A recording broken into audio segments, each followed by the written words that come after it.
Hello, my 1585ers. Wow, let me tell you, you guys are in for a treat. It's the end of my night out here, and I've picked a route back that is going to show you how great of a job FSD can really do in a challenging environment.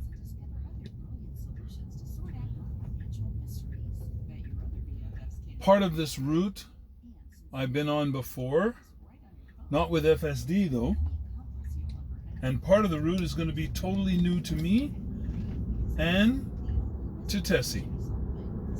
So hang on, I got a little podcast that's going to be going while we're going, so that way you're not totally bored, and I will interject when there is craziness afoot. So I hope you can see this really well. Let me get rid of this out of your view.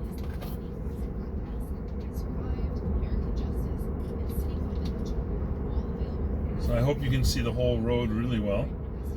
And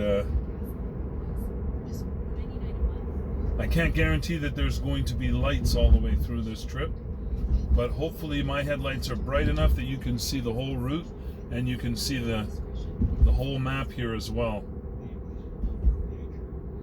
Actually, let me do this so you can really see that blue ribbon shows it is on FSD. 100% FSD.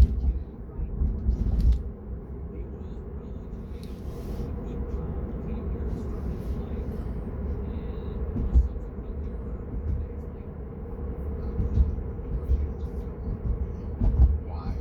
Who? How did it happen? And where did it happen? There was no forced entry to the room. It didn't appear to be like a crime of passion or fury. This was a single stab wound directly into the heart. Nothing more, nothing less. If someone had gone through the effort to plan something like this, who's to say that they hadn't done it before or would do it again? There are over 100,000 cold cases in America. Only about 1% are ever solved. This is one of those rare stories.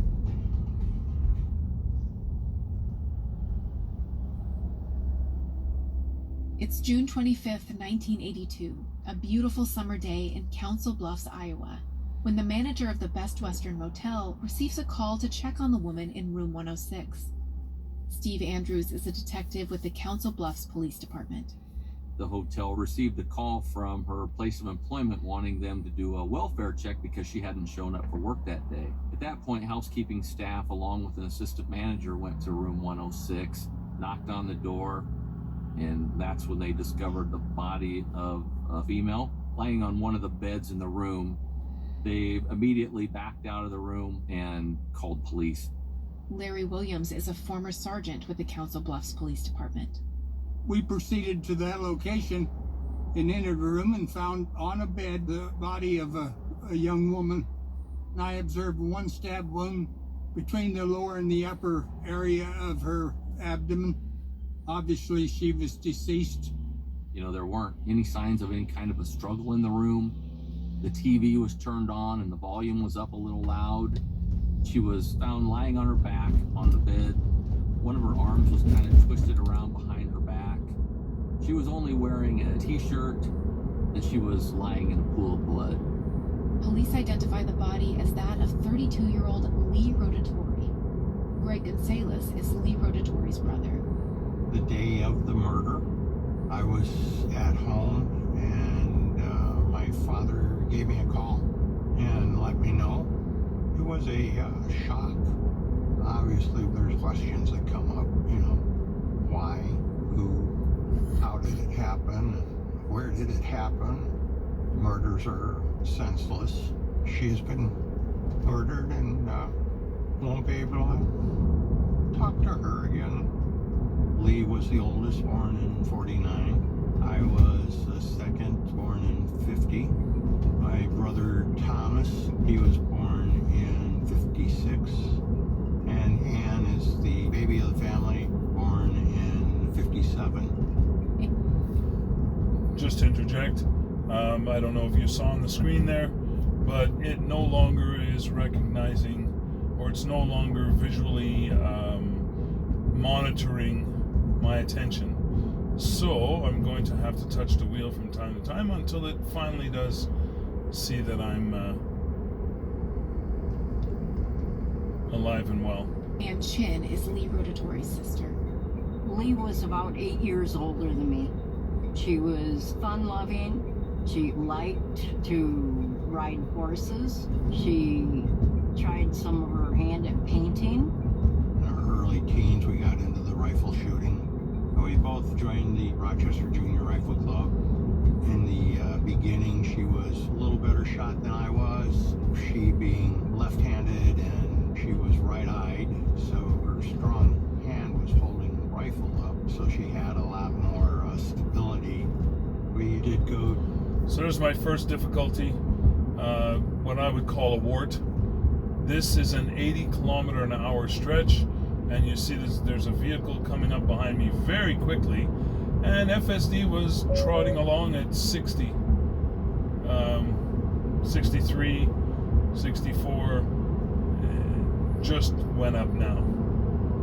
Anyways, what can you do when you live in a shoe, right?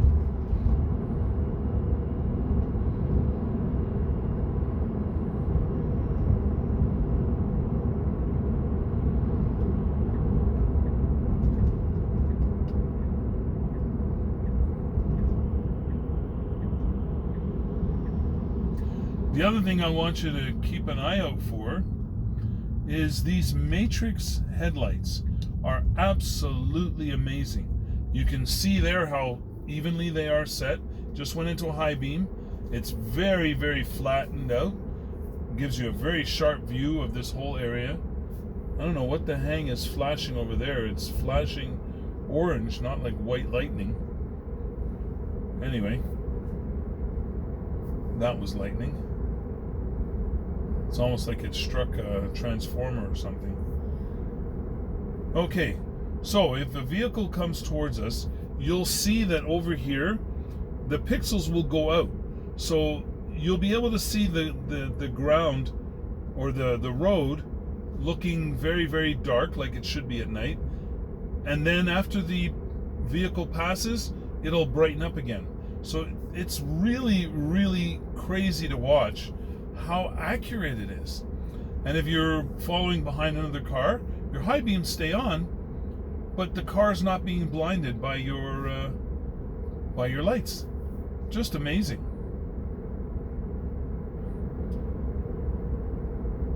Now you can see, even though I got to touch the wheel, it's still in full self-drive. It hasn't come out at all. But I'll try to keep my hand close just to keep it rolling.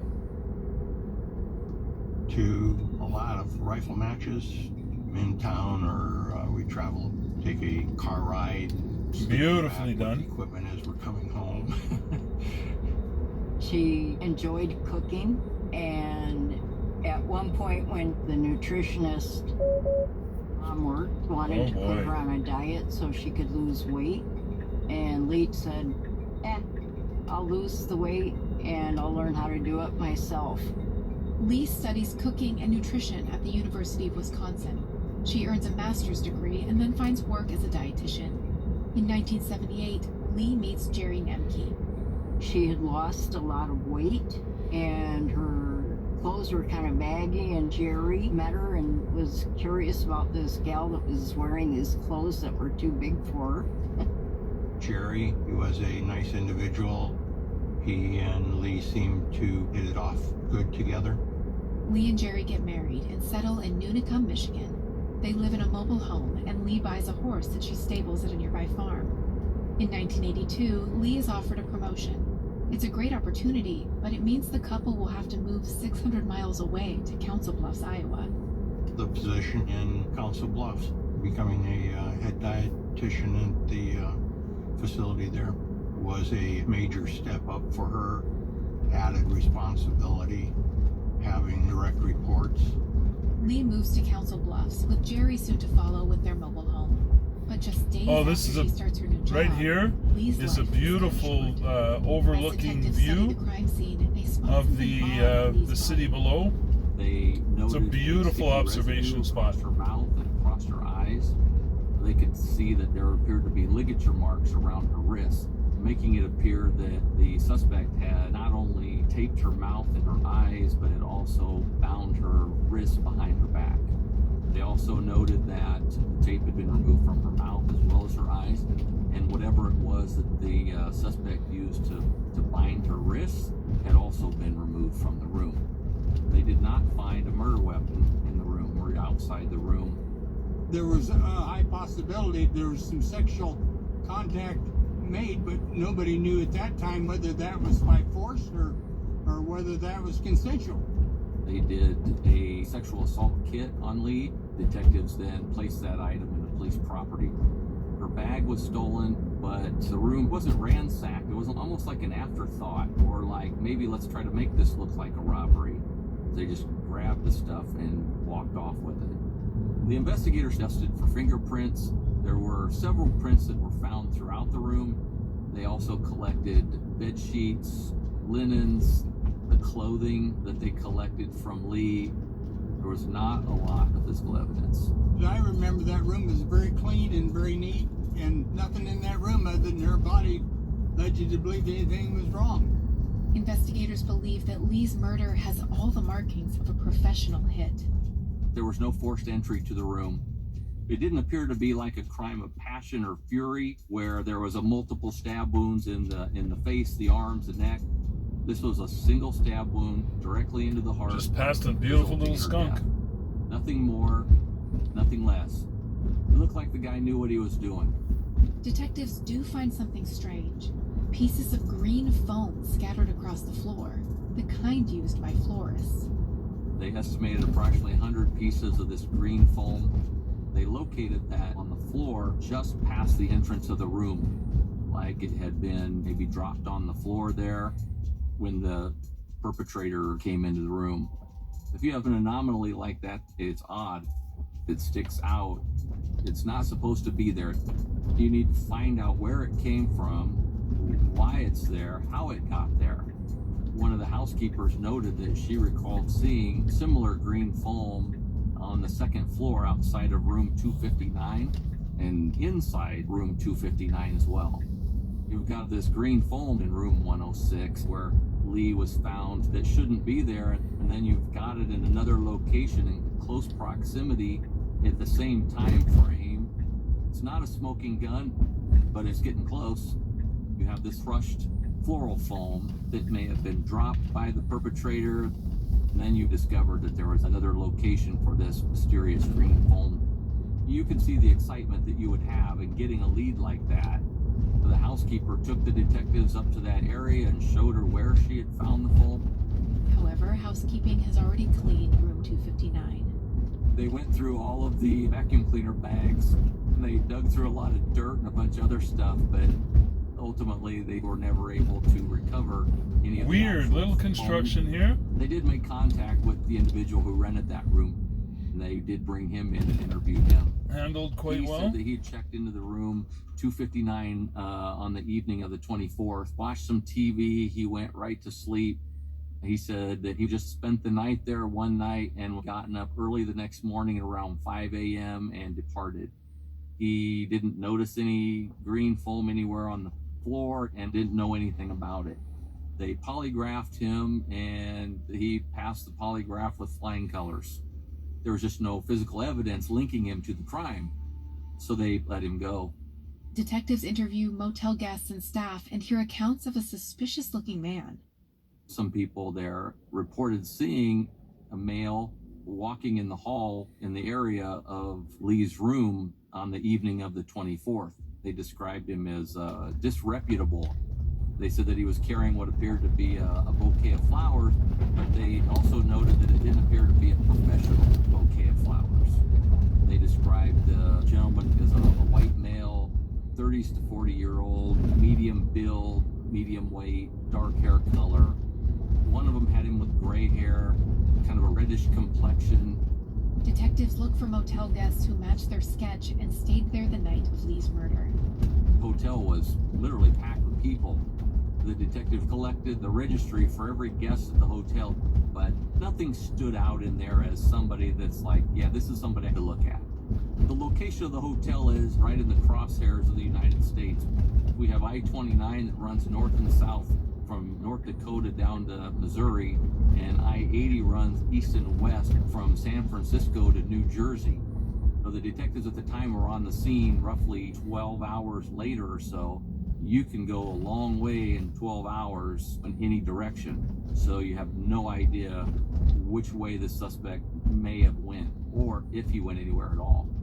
6 days after her body is discovered, Lee's remains are transported back to her hometown of Rochester, Minnesota, so she can be laid to rest.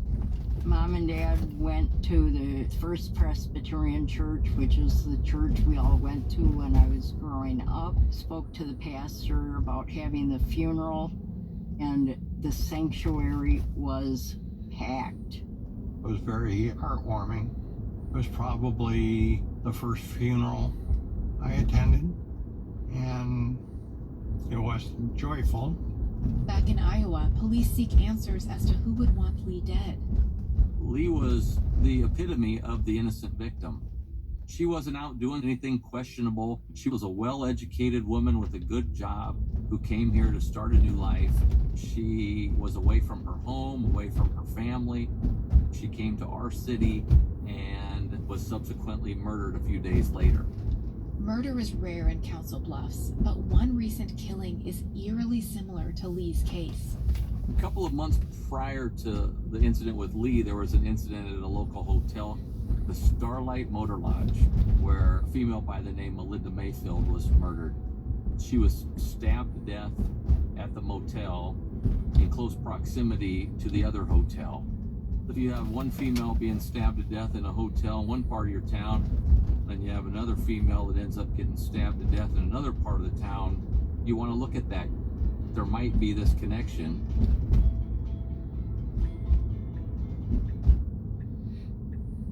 Have you ever noticed that purple shop pay button when you're shopping online? I can't tell you how many times.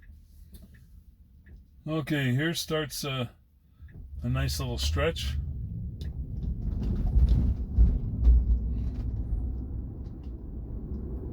I've been lying in bed, scrolling through a new site, adding things to my cart, and just as I'm about to bail because my cart is in the other room, I see that purple shop pay button. One tap and done. Checkout's finished. I never even have to leave my blanket cocoon. That's Shopify in action, and it's not just making shopping easier, it's making it easier than ever to start your own business too.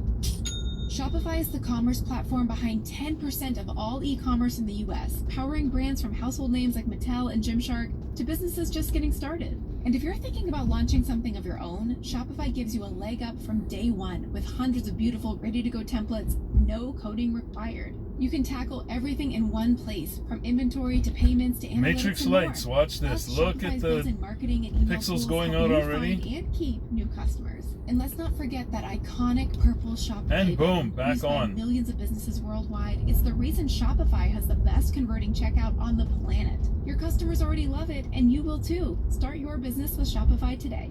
If you want to see less carts being abandoned, it's time for you to head over to Shopify.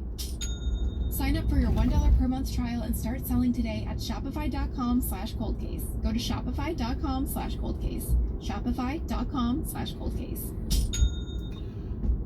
One of my favorite little spots to go through. And as you notice there, FSD does not stop for big moths. That was a huge moth, but FSD didn't even recognize that it was a thing. But luckily it actually landed in the middle of my lane, so we would have went over top of it. It should be okay. But look at this little road. I love this. I need to do this on the motorcycle and get you another video on the motorcycle with the nice little leans and rolling into these corners. It'll be something. Cold Case Files is brought to you by Progressive Insurance. Fiscally responsible, financial geniuses, monetary magicians. These are things people say about drivers who switch their car insurance to Progressive and save hundreds. Because Progressive offers discounts for paying in full, owning a home, and more. Plus, you can count on their great customer service to help you when you need it, so your dollar goes a long way. Visit Progressive.com to see if you could save on car insurance. Progressive Casualty Insurance Company and affiliates. Potential savings will vary, not available in all states or situations. Based on the evidence at the scene, the person that killed Lee came there with the specific intent of killing her. If somebody had gone through the effort to plan something like this, who's to say that they hadn't done it before or would do it again? They started to look at any potential for this being a serial killing. They reached out to area agencies locally. The FBI was even contacted in reference to any serial killers operating in and around this area. Investigators compare the murders of Lee Rotatori and Linda Mayfield. They find the cases are not so similar after all. Lee was murdered with a single stab wound, as to where Linda Mayfield was stabbed multiple times, literally from head to toe. She was found outside the hotel room at the bottom of the stairs, where Lee was found inside the hotel room. So it was ruled out as a similar. Wow, this is a beautiful test road for FSD. I don't know if you saw that. Rewind and take a look at that.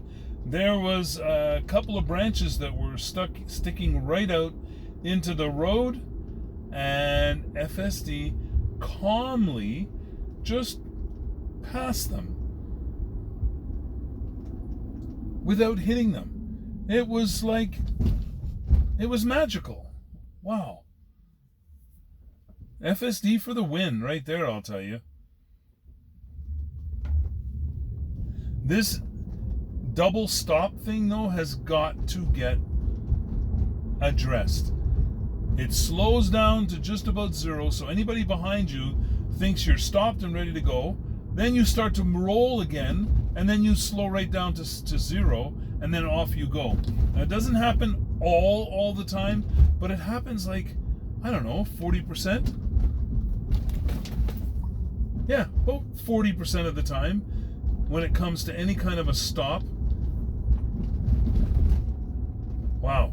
Anyway, other than that, I mean, that's a first world problem, but it is annoying, especially when there's somebody following you, because they think you're going to go and they hit their accelerator, and then all of a sudden you're stopping again, and it's like, is this person brake checking me? Or I'm sure it kind of confuses people.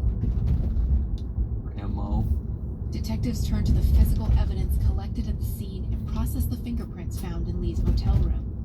Some of the prints lack sufficient ridge detail to be checked. The ones that did have sufficient ridge details were checked with no results. The medical examiner determined that there had been a sexual assault. You got to remember, though, that back in '82, DNA was not really a thing. You had it, but you didn't know what you had. After 11 days of investigation, detectives broaden their search. They turn their attention to Lee's husband, Jerry Nemke, and uncover a bombshell. It was learned that Jerry was convicted of murder back in 1960. So they start digging into Jerry. The victim in that case was 16-year-old Marilyn Duncan. It took place in a deserted lot behind a factory in Chicago, and it was just brutal. It sounded like Jerry had made some sexual advances on Marilyn. Marilyn refuted those advances, and he punched her until he knocked her down to the ground. At that point, he kicked her all over the body. He kicked her so many times that the toes on his shoes had curled backward. If that wasn't enough, there were some bricks that were laying around there. He picked those bricks up and he started beating her body with those bricks. To add insult to injury, he said that he stole $4 from her because that's all she had on her. He left her there to die in the lot, and she did ultimately succumb to those injuries a few days later. Police catch Nemke in a stolen car and arrest him. They connect him to Marilyn's murder through a pair of sunglasses he left at the scene. When he was questioned, he confessed to the murder of Marilyn Duncan. After his initial trial, he was found guilty of murder and he was sentenced to death. Jerry filed an appeal. There was a retrial in reference to the obtaining of his confession that he had provided to police at the time of his arrest in 1960. His confession was ultimately thrown out, and even without his confession, Jerry was again found guilty of the murder of Marilyn Duncan. At that point, he was sentenced 75 to 100 years in prison. Despite the brutality of the crime and the lengthy sentences, Jerry Nemke is released from prison in 1978, just 18 years after killing Marilyn Duncan.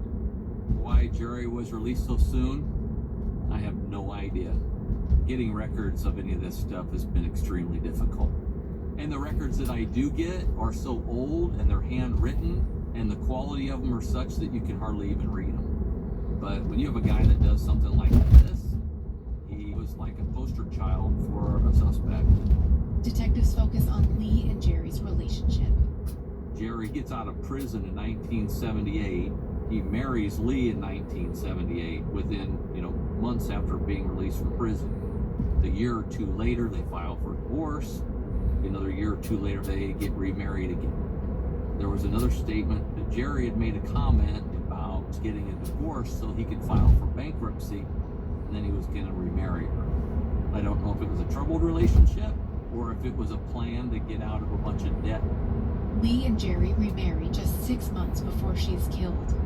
Jerry had 2 jobs at the time. He worked at a service station, and he also was a floral delivery person.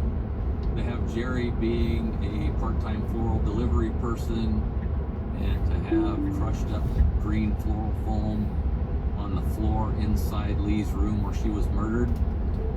It was about to slow down to 50 kilometers an hour, hitting a highway that runs at 90. That's been a problem for a while, has not yet been solved. That cannot be a coincidence. Very quickly, the detectives reached out to Jerry's employers to try to establish his whereabouts for the time frame of Lee's murder. In talking to the owner of the service station, he was able to confirm that Jerry was at work with him in Michigan until at least 10 o'clock in the evening. The same gentleman is also able to state that he personally saw Jerry at around 9 that following morning doing his floral delivery service. There were multiple people who also saw Jerry during the time frame of Lee's murder as well. Jerry Nemke was 10 hours away when Lee was murdered. I knew that Jerry was imprisoned for murder. I know that he was working with juveniles to help keep them from becoming imprisoned. I think he had been reformed. I really had no issues with Jerry Nemke. When I heard Jerry had a solid alibi, I eliminated him as a suspect, and I was satisfied with that. By 1983, detectives have run down their last good lead, and the case goes cold. During family gatherings, we didn't talk about Lee as often. It was too painful to reminisce. The way I coped with my sister's death and not knowing who the perpetrator was suppressed. I think the emotion of loss of family struck me and stayed with me. And it also continued to my parents' passing. Lee's parents go to their graves still searching for justice. It's now June 2011, 29 years after Lee's murder.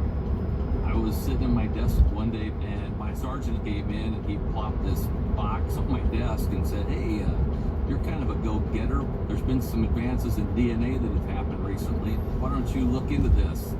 And that's how it all began. Once I realized that we do have a male DNA sample, my thought at the time is I need to go back, revisit the main suspects in this case. I started with Jerry. I knew he had an ironclad alibi, but I knew his history. The hair on the back of your neck stands up when you read this stuff, and you're like, yeah, this guy knows more. There must be a connection somehow. I found him in Tampa, Florida, so I contacted the detectives down in Tampa, and a couple of homicide detectives went to his place. They said he was pretty nonchalant about the whole thing.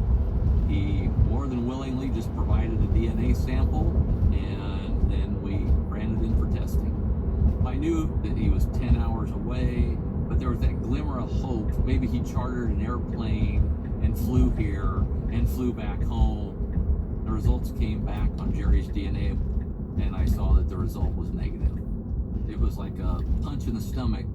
Investigators track down every previous suspect they can find and run DNA tests on all of them. But there's no match. This was 40 years ago, and when I would try to reach out to people, they were off the grid or they were deceased. There weren't any leads. The captain comes to me one day and said he was watching a special about the Golden State Killer. He was caught using genetic genealogy, and I was like, I'm totally on board. I didn't have any other options. The suspect DNA is submitted for genetic analysis, and a long list of possible matches to Lee's killer comes back. Katie Patty is a Council Bluffs Police Department forensics detective. Our initial response was an enormous family lineage that was literally printed out, and it was 6 feet long along one of our detectives' desks. They also provide us with a kind of a solvability matrix, a scale of 1 to 5. 1 is, yep, no problem. We're going to find this guy. 5 being, don't waste your time. You're certainly not going to find him through genetic genealogy. They gave us a 4.5 on the scale. The light at the end of the tunnel is starting to flicker out because it's like, I don't know if we're going to find this now. I'm looking at that huge family lineage like, oh boy, where do we even start here?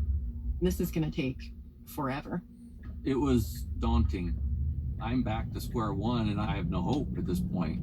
In 2019, Jerry Nemke passes away. Any information he may have had about Lee's murder dies with him.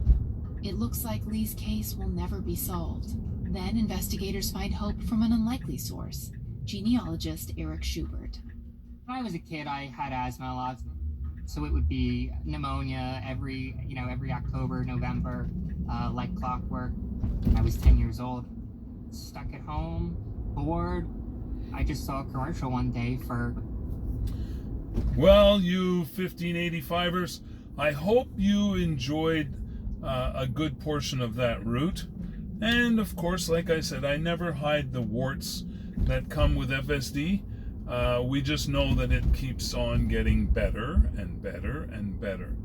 So, to me, I would give that drive probably a 9 out of 10. Only because that reduced speed to 50 coming onto a 90-kilometer road with vehicles on that road, that's a safety concern. So, I mean, of course, I'm supervising, so I caught it right away and got us up to proper speed. But, yeah, that was a safety concern. So, 9 out of 10 it is. Folks, stay safe, stay healthy, and above all, stay as happy as humanly possible. And remember, us 1585ers, we never give up. We never give in. But we do keep an open mind, because that's how we gather our